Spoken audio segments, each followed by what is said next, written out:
Today we're going to do metabolism of vitamins and cofactors, or some of them coenzymes, for our second to last lecture on the topics. So all we have left after this is our integration of metabolism on Monday. So for today we're going to do vitamins, which were originally called vital amines, which meant they were necessary for life, vita, and that they contain an amino functional group, right? So they were called vital amines originally, and it's just a vague association name for a group of molecules that were necessary or appeared to be necessary for life. So later it was discovered that many of them were not in fact what they thought they were. Some of them were not amines at all. They didn't have an amino group or didn't have a nitrogen for that matter. So the name vital amine, which they shortened to vitamine, was really misleading. So they got rid of it after a while and just called it vitamin, right? Essentially dropped the E at the end of it. What they left the IN ending in to indicate that it was just something that we don't know really what it is or what it does, but it's needed, right? That's all it meant so far. Something needed for life. And the way they found these things is if you had, say, some mice and you fed them purified foods, like nothing but purified sugar and purified protein, just amino acids, and purified lipids that they synthesized, they noticed that they didn't thrive. They didn't do very well. They were missing some little things they needed besides the main components of carbohydrates, lipids, and proteins. Right? So they had to figure out what those things were. There were other small molecules not needed in abundance, but in minute quantities that the organism couldn't synthesize on their own.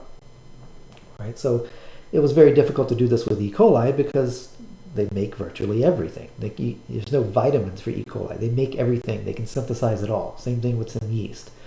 But in other higher organisms like us and in rats, or whatever they were using as a test subject, if they fed them purified foods, that something was missing. They weren't thriving with it. So the next thing to do was to obviously isolate the thing that's missing. And there's a story behind this. Cornelia Kennedy was a student she was also an instructor in Minnesota, and she got a teaching assignment, as women often did, instead of getting the credit they deserved. So she just got a teaching assignment for courses designed for women in agriculture and such. And they gave her 6 months off one year, and she decided to go pursue her graduate degree. So she worked for Elmer McCullum over in University of Wisconsin, and he was well known as studying these small molecules you needed for vital function in life.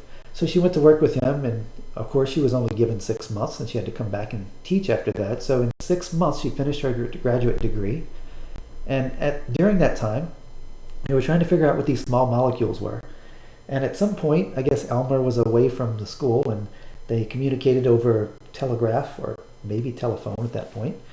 And she said, I took this sample, I separated it into 2 tubes, like a crafty organic chemist would do, one in the aqueous layer, one in the lipid layer, and decided, what do I do with them? And he said, well, just figure it out. And because of his sort of let her do it suggestion, which he was great for that, she decided to label one tube A and label one tube B. Makes sense, right? She happened to label the aqueous layer B and the organic layer A. And so later on, when they figured out what those things were, they were assigned the names vitamin A and vitamin B because of the labeling of the tubes. And that stuck ever since. Later, McCullum started to refer to it as his idea, which was not entirely true, and Cornelia never really got credit for it after that. But it was totally her idea. So later on, they started discovering more vital things, and they labeled them vitamin C and vitamin D and vitamin E and all the letters. It kept going up, F, G, H, so forth. And if you look at our vitamin list today, we don't have those vitamin Fs and G, right? It skips all the way to H, all the way to K. We have some missing letters. It's because it was found later that the things they labeled as vitamins, the missing letters that we have, turned out to be other things, like the vitamins, the F was originally labeled right after E. And then they found out later vitamin F was really our omega-3 and omega-6 fatty acids. So that's not really a vitamin anymore. So let's not call it that. So that was no longer labeled that. We did the same thing with, say, vitamin H, right? We call that biotin now, right? They changed it to a lot of these vitamins names, since they found they were not a new letter, it was just an existing version of another B vitamin. So we changed a lot of them to B1s and B2s and B3s and so forth. And even some of those, they were found, the numbers to be something else, and the number has gone away. So they don't really follow a nice order anymore, like naming of most things. And so we've stuck with the names that were given. Some were given names simply because it made sense at the time, like vitamin K. K is the first letter of the German word for clotting, coagulation. So they just named it vitamin K because it was involved in clotting or coagulation. It's the coagulation vitamin, what it says in German. So we have a lot of vitamins, we gave a lot of names, they have a colorful history of how they got their names. But let's talk about what they do for the cells and what they do for the enzymes they help perform their chemistry. So I'm going to go through a list of these vitamins. We'll do 10 water-soluble vitamins and 4 fat-soluble ones. So it's obvious you can remember the list by just memorizing the 4 fat-soluble ones, and everything else is water-soluble. So all the B vitamins are water-soluble. Vitamin C is water-soluble, your lipoic acid, your biotin, all those are water-soluble. The only fat-soluble ones are A, D, E, and K. Okay? So we talked about vitamin D briefly, how it was made from cholesterol. We'll see how that's made today. Vitamin A, I don't think we've talked about too much.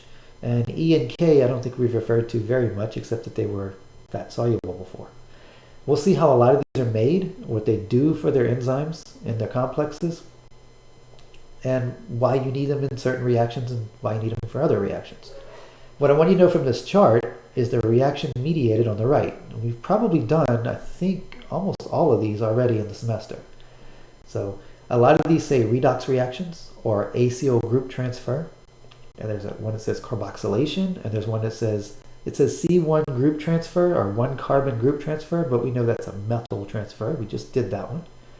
We have some amino group transfers. You've talked about that one quite a few times when we do our amino group for carbonyl swap, when we were talking about amino acid synthesis.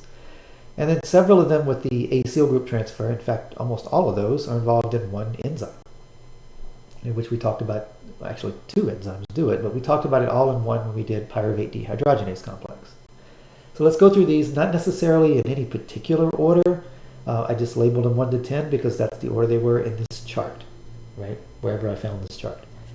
So I'm just going to go through in the order they're listed here. It's not necessarily in the B numbered order, but some of them kind of match up and some don't. Okay, so the first 4 we'll do is vitamins B1, B3, B2, and B5. Right? So you're thinking, why is there no B4? Well, there was at one point, and it was determined later it's not a vitamin. It's one of those missing number categories. So let's look at the first one, B1, also known as thiamine. Okay, so you've seen this cofactor before when we talked about pyruvate dehydrogenase complex, as well as when we talked about the alpha-ketoglutarate dehydrogenase complex. Those 2 enzymes are virtually identical. They just use a different starting material. Right, so they solve the same 3 problems. They decarboxylate their substrate, then they oxidize it, and then we transfer it onto a CoA. We did that with pyruvate to become acetyl-CoA. We did that with alpha-ketoglutarate to become succinyl-CoA. Right, so exact same reaction.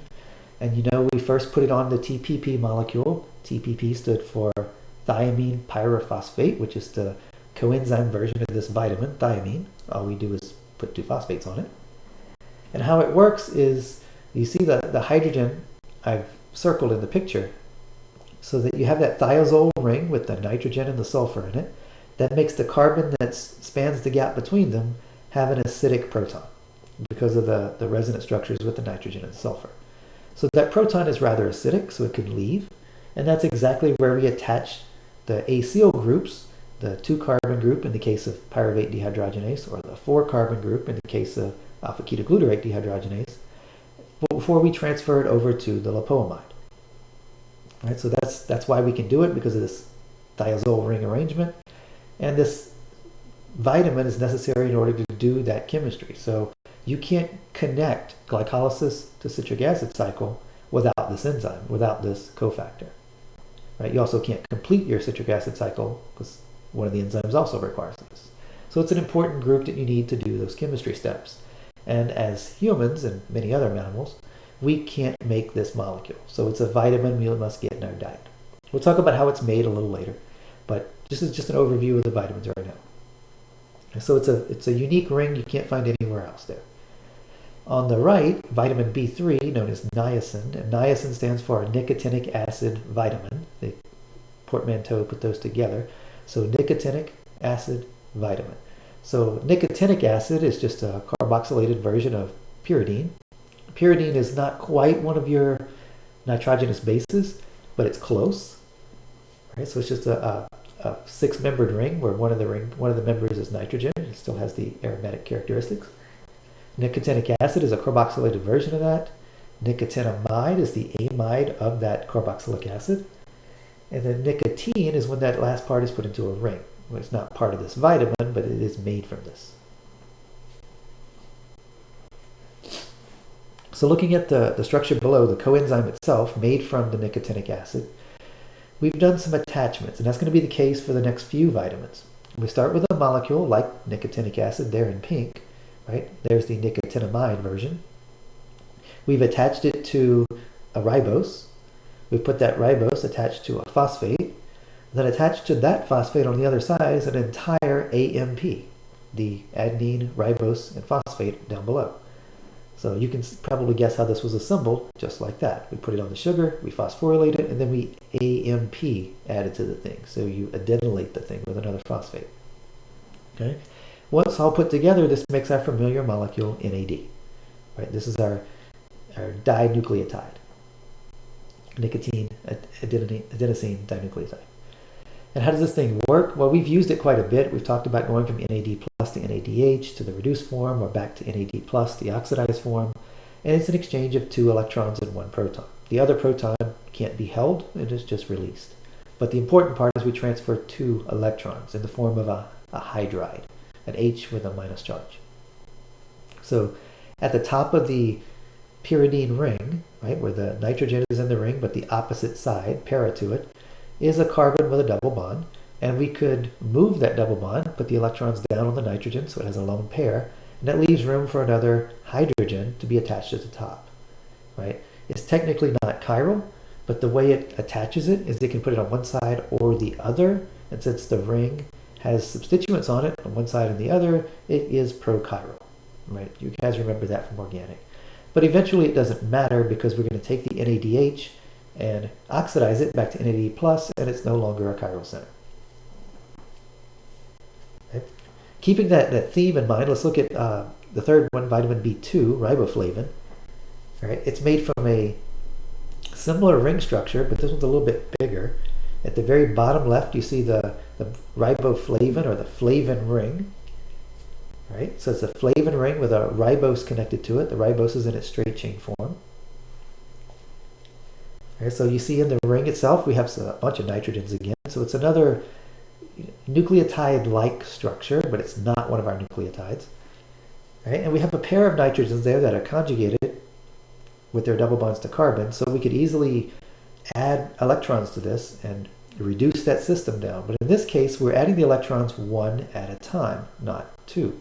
In the case of the nicotinamide ring and vitamin B3, we're adding both electrons simultaneously with that hydride transfer. Right? Here we're going to add 1 electron at a time, so there is a chance that it could have a radical in the middle. Okay. The other major differences between these, well, let me finish the similarities first. The similarity is you're still going to put it on ribose. It's in a straight chain form this time, and it has a phosphate attached, and then that entire thing is again attached to AMP. So FAD looks just like NAD in the fact that they're both on an adenosine monophosphate. And then there's another phosphate, of course. There's a ribose. One's in a straight chain, one's in a ring. And then the unique thing are the nitrogen-containing rings, either the nicotinic ring, nicotinamide ring, or the flavin ring. All right, so on to the differences. NAD, as you know, is a substrate for many enzymes, and it dissociates from that enzyme afterwards. It's not covalently bound. It's not held permanently. You can think of it as another substrate, right? FAD, on the other hand, rarely dissociates from the proteins. It acts as a permanently bound, not necessarily covalently bound, but permanently bound cofactor. So when this thing gets reduced, it generally stays with the enzyme until something else comes along and oxidizes it back to its double bonded form and taking those electrons away. You remember this from our Example in the citric acid cycle. All the citric acid cycle enzymes were soluble, right? And those that were floating around except one. One was membrane bound, right? And that's the one that uses the FAD cofactor, right? When we convert succinate to fumarate, right? So our succinate dehydrogenase was found in the inner mitochondrial membrane. The reason is it was also moonlighting as complex 2 in the electron transport chain, right? It's one and the same enzyme. And we talked about it as though FAD was turned into FADH2 and it left and ended up at complex 2. Well, it really doesn't leave at all. That is complex 2. It stays bound. It doesn't release it. Whereas all the other cases, the NADH that was produced is released, and yet another NAD plus comes along. Right? So they can make their way to complex 1. But at complex 2, the FAD is sort of always there. And we immediately transfer the electrons from the FADH2 onto the quinones so we can move on to complex 3. So that's why I kind of tied them together. It doesn't really leave as another molecule. That doesn't mean it can't, but it doesn't often leave. It's bound very tightly. One of the rationales behind that is it can transfer one electron at a time and then the other. We usually do them in pairs, but they transferred sequentially here instead of simultaneously with the NAD. This gives the chance of a radical forming. Okay. An easy way to tell if something has NAD or FAD is to look at the color of it. NAD and NADH, both because of their rings there, absorbs very well in the UV range, around 200 or so nanometers. But the NADH absorbs much higher than NAD+, around 340. And this is the basis for virtually all of our measurements that we do in lab for redox reactions. Right? We measure the absorbance change at 340. However, if you're using an FAD molecule instead of NAD, you won't measure it at 340. You'll measure the absorbance peak for the FADH around 570, which is just to the green side of yellow. Think, for Simon, you'll understand this. Think yellow chartreuse. Right? Not the green one, but the yellow one. That's the color of light that FADH absorbs. Right? So it doesn't look yellow or green, of course. It has a dark brown color because you don't see the color it absorbs. You see all the other colors. Right, on to number 4, the pantothenic acid. We'll follow a similar theme here, where we're going to take a molecule and attach it to AMP once again. Okay, and we'll go through how it's made later. But you see on the right, it's basically an AMP at the bottom. It has a couple phosphates on it. There's one down there on number 3 that might be hard to notice. There's one on number 5. And then we have a second one attached to that, like all the others here, right? Like niacin or like NAD and like FAD. And then we have this pantothenic acid, which we'll look at how that's made later. And on the very end of it, we have a couple of carbons and then a sulfur. And you remember, if we put all this together, we call this coenzyme A, right? The pantothenic acid part of it's in the middle. We attached it to AMP, and you'll learn later where the sulfur comes from. But we basically sandwiched it between those to get a coenzyme A. And its goal, again, like thiamine in the first box up there, is to carry acyl groups. Right? If you remember, this is the end of that reaction where we did pyruvate dehydrogenase and we did the alpha-ketoglutarate dehydrogenase. This was the final acceptor of those acyl carbons. So we first decarboxylated them, put them on thiamine up there in the form of TPP. We transferred it to that lipoamide ring, which we'll get to on the next slide. Right? And then finally we give it to the CoA molecule, which is made from this pantothenic acid group. Right? So two of these, in fact, all 4 of these enzymes, cofactors that you see on the screen, were involved in those 2 enzymes. Right? NAD, FAD, vitamin B1, and vitamin B5, pantothenic acid, are all involved in making the cofactors for those 2 enzymes. So we got to do redox and acyl group transfer. Right? There's one more in the lipoic acid, but we'll get to it on the next slide. Okay, so let's finish up the few here before we get to that one. Number 5, I have listed it because that's the order in the chart, is vitamin B6. That's our pyridoxine. And of course, we phosphorylate it to make pyridoxal 5-phosphate. And you've learned that this cofactor is used in enzymes that do our carbonyl for amino swap, right? That transfer of amino groups. And we exchange it for our carbonyl, which you know from doing this with the amino acids comes from water. All right, so we spent a lot of time doing that one. We went through the whole mechanism. I don't have to repeat it again.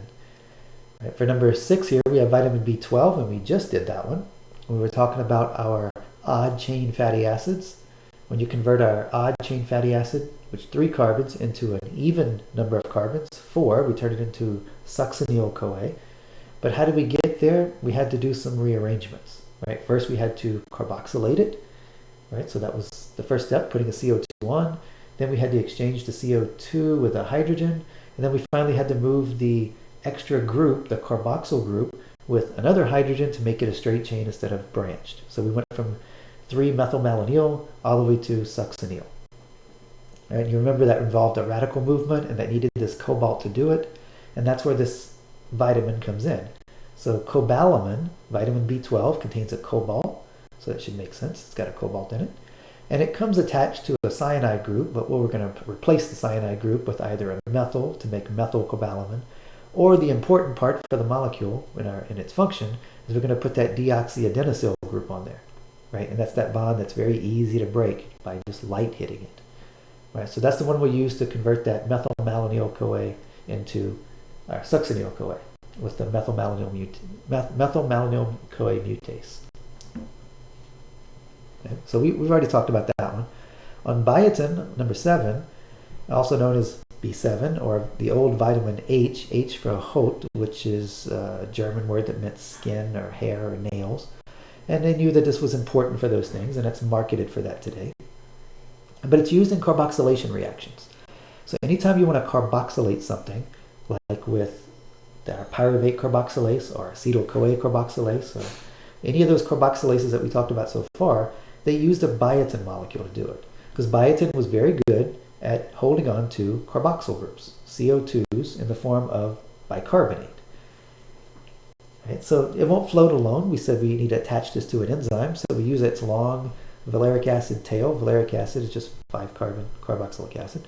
So its 5-carbon tail there is used to attach to a lysine, which is also 5 carbons in length on its R chain. And so now you have this 11-atom arm when you connect them all, so it can swing from one side of the enzyme to the other, or effectively from one side of the membrane to the other. Right? And that's what we used it for, to move CO2 groups in our carboxylation reactions. We put them on as CO2, and as you learned in the last lecture, it can decarboxylate in the active site, very briefly forming a CO2, which then can be attacked by the deprotonated methyl group of acetyl-CoA to make malonyl-CoA. Okay, I'm trying to tie all these together for you, not just list a bunch of vitamins. Okay. On the right, we have lipoic acid.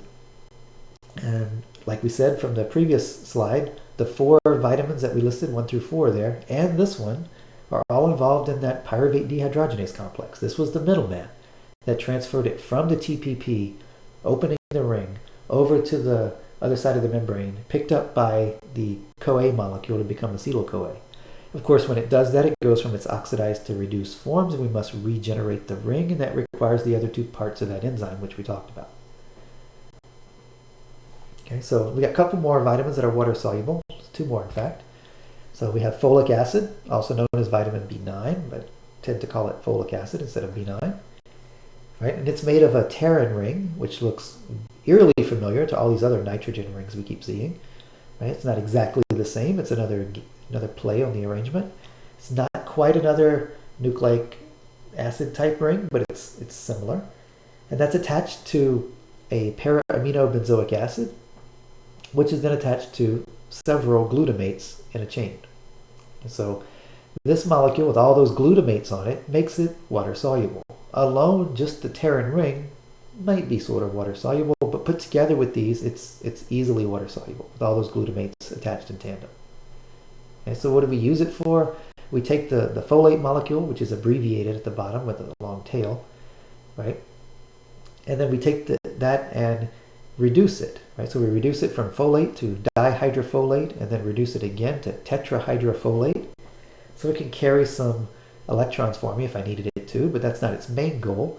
When it's in the tetrahydrofolate form, between the atoms 5 and 10, the nitrogen's at number 5 and nitrogen's at number 10, we can introduce another carbon that will bridge those two and form a nice little ring there. So I make a 5-membered ring.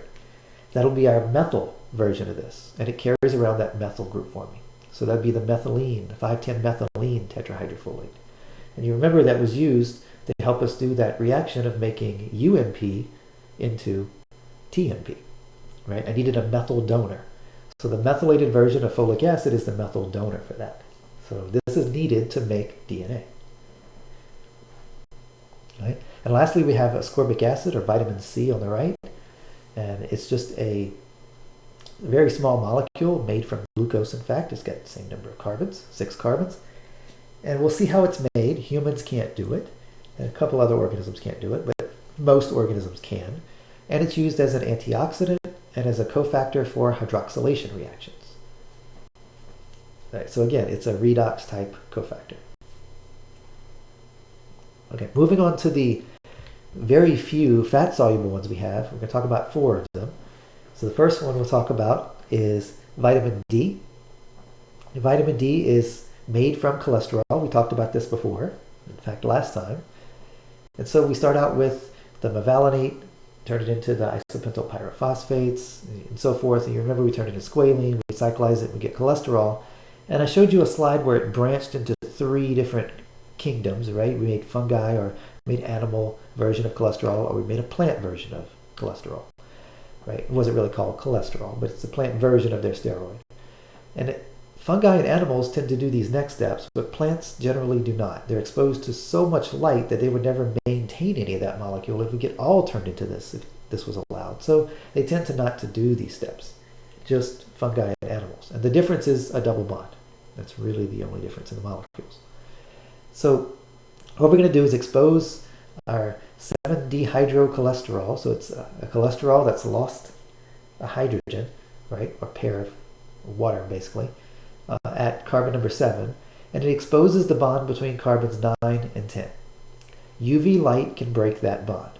So the myth out there is we get vitamin D from the sun, which is not true. We don't technically get vitamin D flying through space from a star to the Earth. Molecules that big aren't going to make that trip. Right? So what we get is ultraviolet light from the sun. And that ultraviolet light is of the right energy, the right wavelength, to break the bond between carbons 9 and 10. And if you remember how you draw your ring structures, that really opens up the B ring. The A ring is still intact, the B ring is broken, and the C and D rings are still intact. And that leaves a lot of room to rotate now around what was formerly the members of the B ring. Right, carbons 5, 6, 7, and 8, free to rotate. The double bonds rearrange a little bit, and we get vitamin D3 on the right, also known as the cholecalciferol. And because that ring is now open and the A ring is free to move around, it makes a nice little pocket that can chelate calcium. Right, so this molecule binds calcium, the 2+ calcium ion. Okay, shown on the left is what we do with the vitamin D after we're finished making it. We can leave it just simply as vitamin D3, right, to store things for us, to store as calcium carriers, or for homeostasis of calcium. We can also do some things in the liver, which the liver is famous for oxidizing things. So let's oxidize this thing. We're going to oxidize it first at carbon number 25, which is down at the end of that tail, right? And so we'll put a hydroxy group there. So it's called 25-hydroxy D3. We could also use that molecule to transport lots of things around. Again, calcium mainly, right? And we've put another hydroxy group either on number 1 or number 24. We can make different versions of this vitamin D. You don't have to know all these names or where the hydroxys are. I just want you to understand what's going on.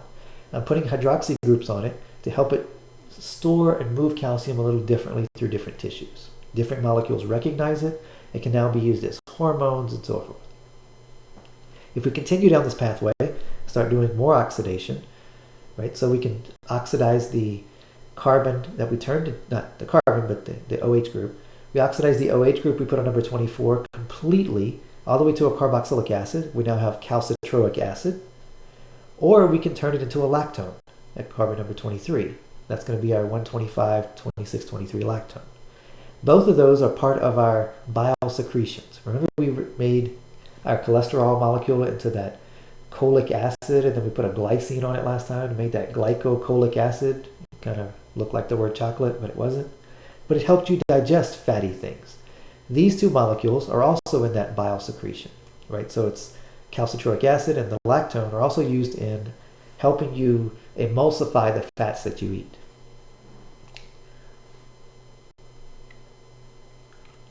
Okay. The other three fat-soluble ones we'll talk about are A, E, and K. On the top is A, and all of these have something in common. Right? Well, vitamin D also had this in common if you think back to how cholesterol was made. But these have this group on the end, it's this tail that keeps repeating over and over and over. Right? So it's an isoprene unit, 5 carbon, 4 in a row with a methyl group, unit that keeps repeating. So we generally call them 5 at a time, right? And we keep repeating them over and over. Remember when we made cholesterol, we took 2 of these and put them together to make the farnesyl, or sorry, the geranyl, and then we put the third one on and made the farnesyl with 15 carbons. We'll do a similar thing here. So starting at the top, we have a beta-carotene molecule made by a plant. And you notice it's got a lot of those repeating isoprene units, right? In fact, it's got 6 of them, right? Much like cholesterol does.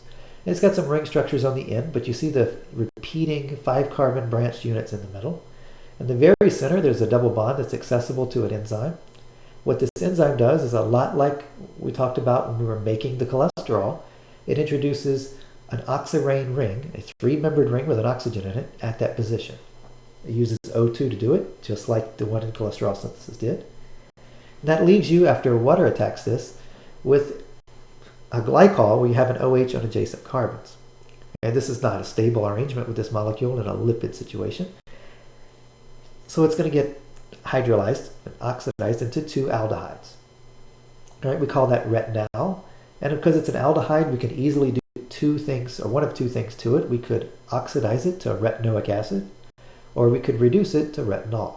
Right? So that enzyme could be converted into that molecule could be converted to one of 3 oxidation states: the retinol, the retinal, or the retinoic acid.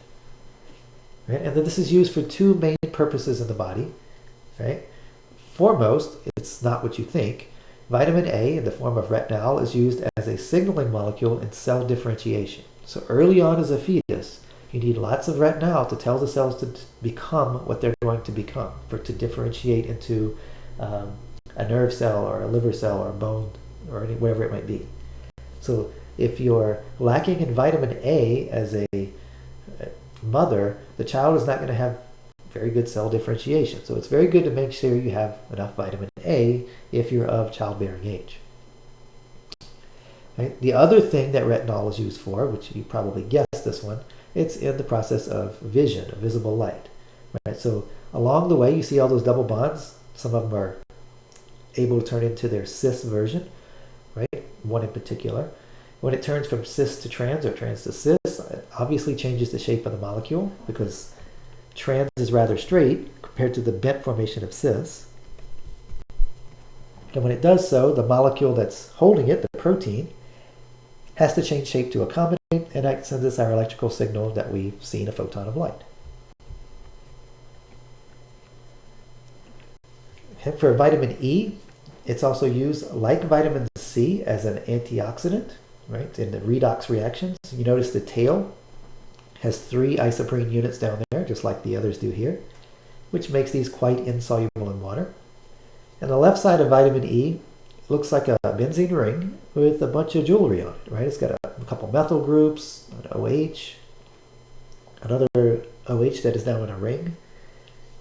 And then vitamin K, very similar thing. It's isoprene units at the end, but we have a slightly different group attached at the head. Okay, we'll see how those are made. But vitamin E is mainly for redox, and vitamin K for coagulation is used in the trigger of the cascade of blood clotting. Okay? So question, why do we need vitamin E and vitamin C as antioxidants? Why do we need 2? One is fat soluble and one is lipid soluble. So one is lipid soluble and one is water soluble, exactly. So one can go where the other cannot. And their idea is to scavenge radicals. All right, so to prevent damage from oxidation. Okay, so here's our B group molecules once again. There are other structures on the right here for you. And if you notice, they're all quite water soluble. Right? They have very many groups that can interact with water favorably. Right? So they're all water soluble. They're all cofactors. In fact, they're coenzymes. Right? So they're used as a molecule an enzyme needs to perform its enzymatic function, and they're not part of the enzyme itself. And except for pantothenic acid, they all have nitrogens in rings. Okay, so pantothenic acid is the only one that doesn't have a nitrogen in a ring, but all the others do. They have a heterocyclic nitrogen ring. Two of them contain sulfur. That's going to be your biotin. Right? If you see at the very bottom, you have that double ring structure. The top is the urido ring, and the bottom is the thiophane ring. So the sulfur with the other 4 carbons is called a thiophane ring. And also we have the thiamine at the top, right, with the thiazole ring. Nitrogen and sulfur bridged by that carbon with its very acidic proton. So every one of these, and we get them in their raw form in our diet, we do something to them to prepare them to become these coenzymes. Most often we phosphorylate them, or we add an AMP or something like that, but we do some modification prior to use. And this is the same thing, same idea for a lot of drugs you take. A lot of drugs are designed as prodrugs. So they go through your body, they get mainly through the liver, and get oxidized or attached to something, and that becomes the functional drug. So our drugs are following the same scheme as these vitamins do. And every one of these is involved in transferring some small organic group, like an amino group, or a carbon, as in a methyl, or a CO2, or an acyl group, or in the case of the NADs and FADs, just transferring electrons for me. Okay. So let's look at the synthesis of a few of these, and some of them are very straightforward and simple, and you're going to wonder why I'm even showing you, because we've already seen it. It makes sense. I'm mainly showing these slides just to put the donors in view, so you know where the things come from. So for vitamin B1, we're going to convert thiamine into TPP, the molecule we need for our dehydrogenase reaction, and pyruvate and alpha-ketoglutarate. So here we have our thiamine on the left, and we're simply going to add pyrophosphate to it. The donor is obviously an ATP, leaving an AMP behind, and it's done by TPP synthetase. This is the simplest of the group. All we're doing is adding a pyrophosphate. A very simple reaction. For FMN and FAD, we already talked about it briefly, but what I'm going to do is take the rings, whether it's the flavin ring, or we're going to do it with NAD in a second, and I'm going to add a ribose to it if it's not already on it. I'm going to add a phosphate to that. The donor is ATP. And then I'm going to add an AMP to the other side. And again, ATP is the donor. Right, so it's very simple. We add a phosphate, and then we add a whole AMP to the other side. And that's the case for FAD. For FMN, we stop halfway. All we do is add the first phosphate. That's FMN. All of these are generally stuck with the enzyme they get attached to. They generally don't leave. In the case of NAD, it does leave, right? X is a regular substrate in that matter. So we're going to start with our nicotinic acid on the middle left. Right? And to that, we're going to add a ribose and phosphate. That should sound familiar. We did the similar thing once we made our pyrimidines. We made our pyrimidines, we then stuck them on a ribose. All right, we can do a similar thing here, and it's attached almost exactly the same way through the nitrogen. And then in the next step, it looks like we're going from NAMN to NAAD. So from the nicotinic acid mononucleotide to the nicotinic acid adenine dinucleotide. So what did I add? What's the question mark there? Under the little blue arrow.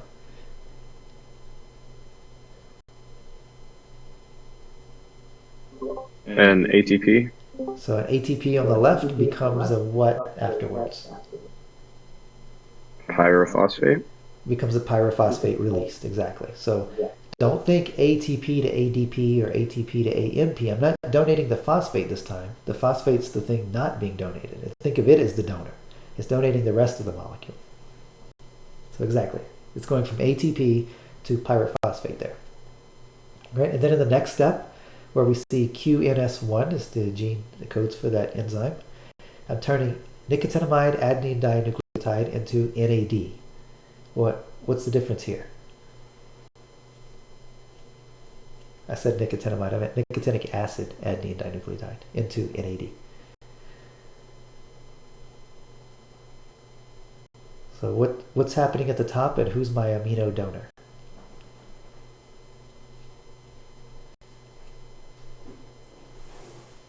Probably a glutamine.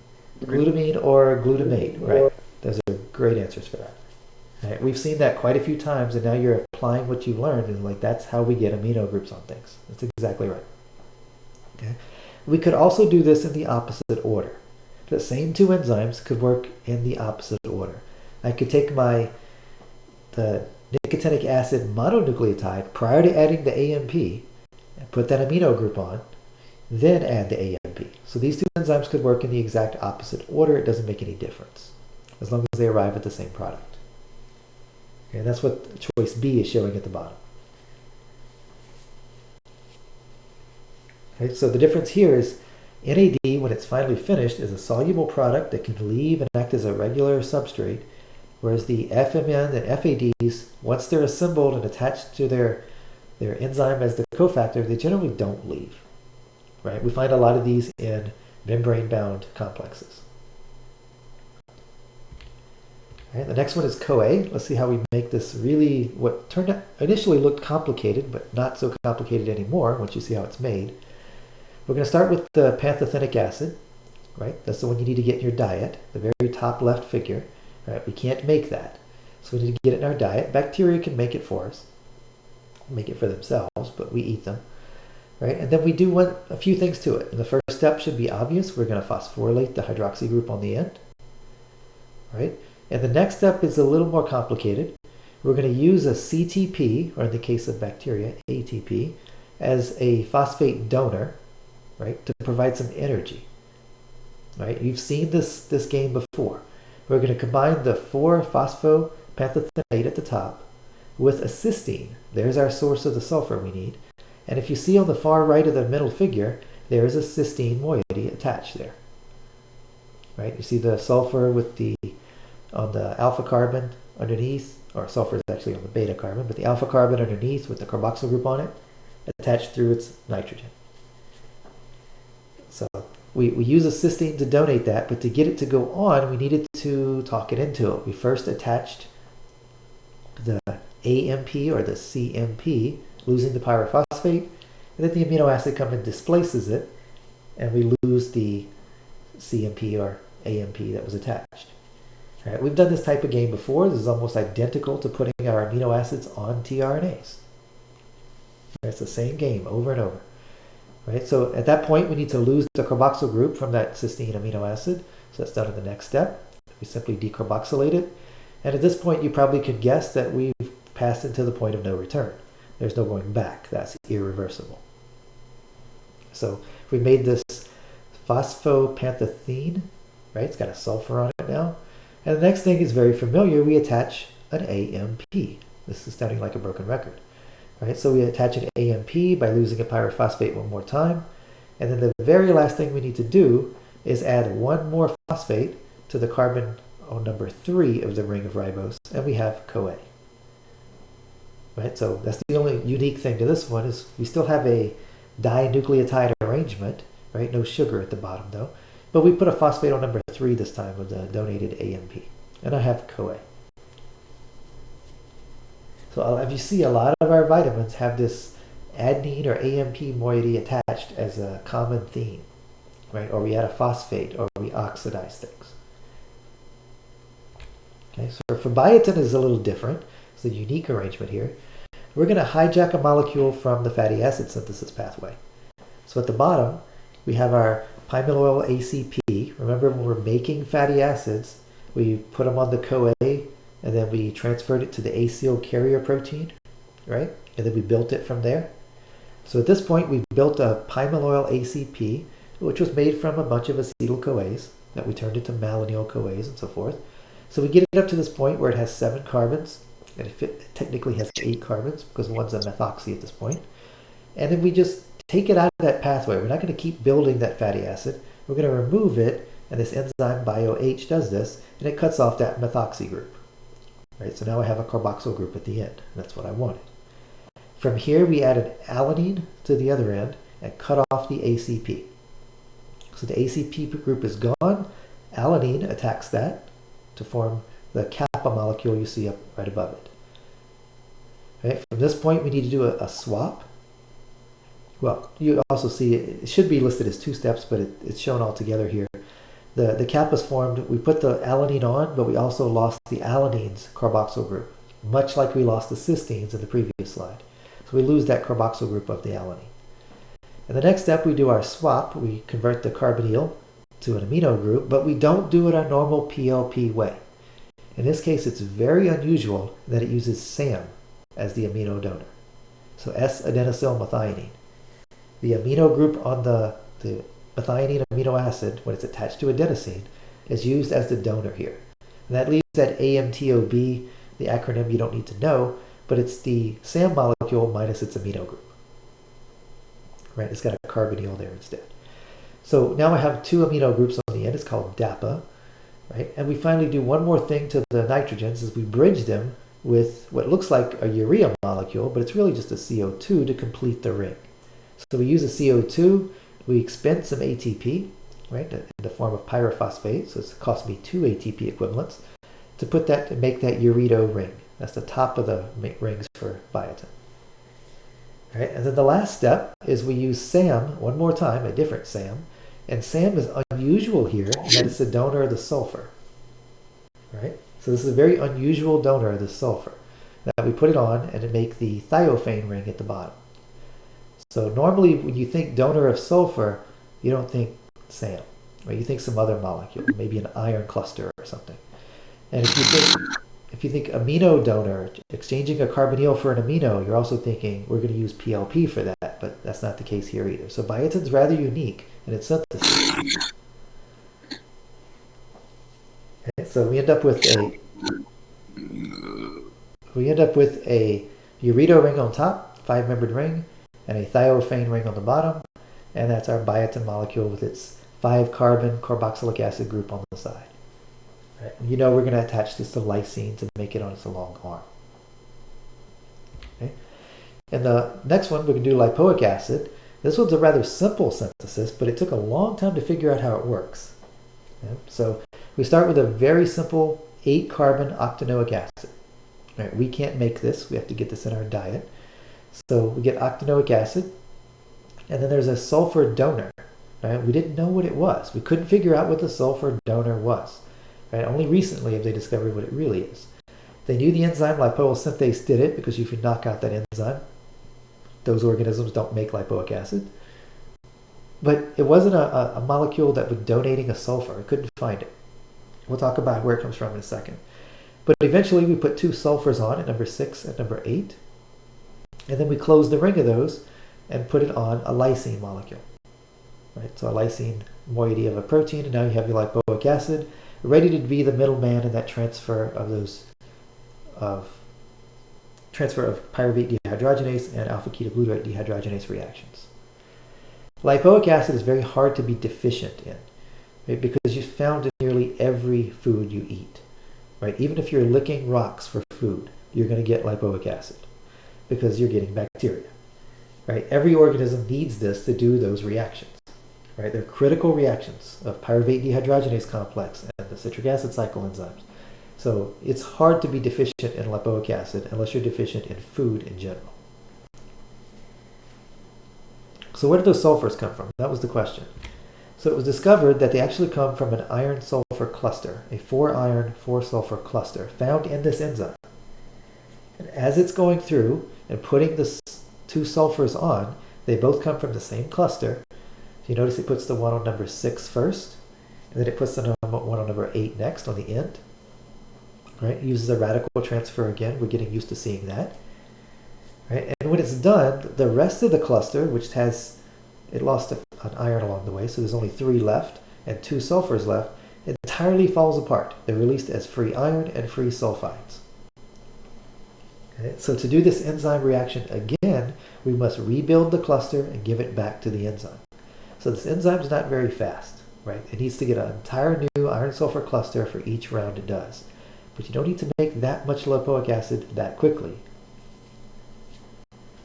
Okay, so what I want you to know from here is the source of the sulfur wasn't discovered to be some molecule sulfur donor like cysteine or something like methionine or something like that, but it turned out to be an iron sulfur cluster that is torn apart by the enzyme to provide the two sulfurs.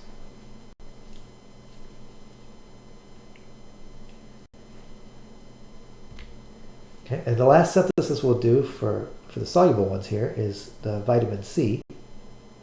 So we're going to start with glucose at the top, and this entire pathway, all these 6 steps, we're going to ignore step 7 because we've already talked about it. These 6 steps are done by most organisms except for humans, guinea pigs, bats, and a couple other primates. They can't do step 6. We can't do the last step. Right? If we could make our own vitamin C. And it might have something to do with our evolution that we can't do this. But if you notice those organisms, humans, guinea pigs, bats, and those primates, we tend to eat a lot of citrus fruit because we can't make our own vitamin C. Right? So let's start with glucose at the top, and let's go through this pathway of how we make it, or not us, but how it's made.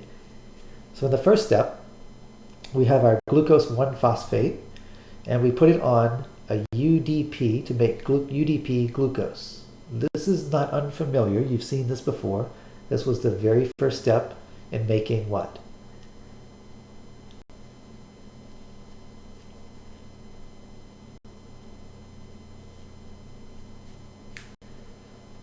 Where did we put glucose on UDP before to make UDP glucose?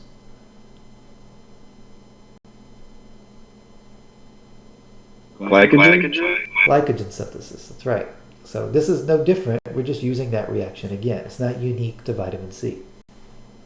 Okay. Here's where things differ though, because at that point we would put it on the growing glycogen chain. But we're not going to do that here. We're going to take that and reduce it, right? So we're going to turn the UDP glucose into UDP glucuronate. Right? Sorry, not reduce it, but oxidize it. We're going to reduce the NAD. So we're going to turn the glucose into the glucuronate, right? In fact, we're going to need 2 NADs here. The number 2 there is kind of deceiving. It's reaction number 2, but in fact, we do need 2 NADs here. And we're going to turn carbon number 6, the OH, the primary alcohol that's on there, into a carboxylate. Okay, so carbon number 6 is now a carboxylic acid, and that's called glucuronate. Next thing we're going to do is cut the UDP off. We don't need it anymore. It was just put on temporarily, mainly to protect carbon number 1's OH, and so we could oxidize number 6. So we take off the UDP, it's gone, and we're just left with glucuronate. Well, we've now exposed carbon number 1. So we're going to use carbon number 1, since it's an aldehyde, and we're going to reduce it. Right? So in step 4, we'll use NADPH to reduce carbon number 1 down to a primary alcohol. Now we have gluconate. So the difference between gluconate and our original plain old glucose is carbon number 1 has been reduced once, and carbon number 6 has been oxidized twice. That's all gluconate is. Okay? We have changed some of the stereochemistry. It's now L instead of D, but that's not as important. Okay? The important thing we're going to do now is we're going to lock this gluconate into a ring. So just like before when we made lactones, except we normally make a glucose into its ring form, right? You attach the last chiral center, carbon number 5's OH, to the carbonyl center, which is carbon number 1 in glucose, and make its ring form, which is a hemiacetal. In this case, we're going to have carbon number 6 be the nucleophilic center, right? Or the nucleophile, or the electrophile. And then carbon number 3's OH is going to form a lactone with it. So here we do lose water and make a cyclic ester, a lactone. Right? And that's where we can make up to for humans, and we can't complete the last step. Right? We can't do this last step. So what happens in the very last step is we use an enzyme that takes O2, right, and oxidizes this ring between carbon number 4 and 5. We introduce a double bond, and it releases peroxide.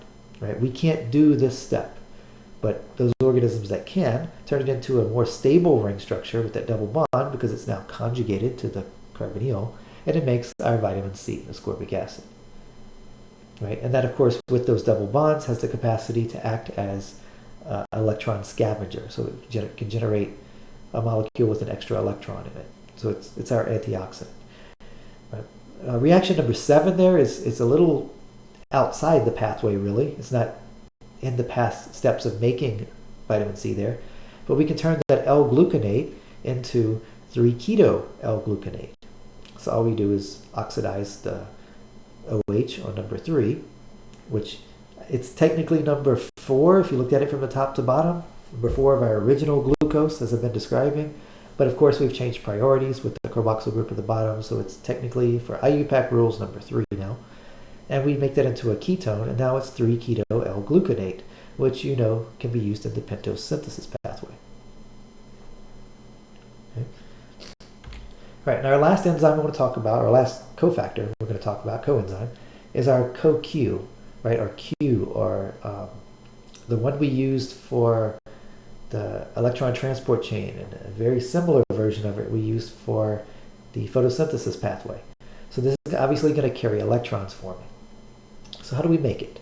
So starting at the top, you can see we've hijacked our cholesterol synthesis pathway one more time. We're going to have our mevalonate turn into isopentenyl pyrophosphate. They call it diphosphate here, but it's the same thing, right? And then we take 2 of those, combine it into the geranyl pyrophosphate, combine a third 5-carbon group to make the farnesyl on the left. Okay, you know, if you take 2 of those together, you can make cholesterol and your steroids and other lipids, and you could also attach them to proteins as side chains. Right? But that's what we're going to do here. We're going to take the 15-carbon one on the left, right? And we're going to take the 5-carbon one on the right and put them together, right, until we make one that is 50 carbons long. Right? So you see that PPO, that's the pyrophosphate, and then there's 10 of those copies of that isoprene unit. Well, the isoprene unit contains 5 carbons, right? So we have a 50 carbon chain there. Well, not necessarily 50 in a row, but it's 10 copies of that isoprene unit. This is no longer soluble in water, just like cholesterol would not be. To that, we're going to add a derivative of one of your amino acids. So you can either take phenylalanine or tyrosine, because we can turn phenylalanine into tyrosine, and turn it into the parahydroxybenzoate. This was also a molecule used when we were talking about the CoA synthesis earlier. It made that bridging piece between the two. So we have a parahydroxybenzoate plus our long tail, and we put those together. We attach it at the 3 position there. And now we have CoQ2, right? And 2, 3, 4, 5, 6, 7 just tells you the steps along the way. So it's called CoQ10 as we get to the end of the last step. But all we're doing here is adding things to the ring. The tail is untouched at this point.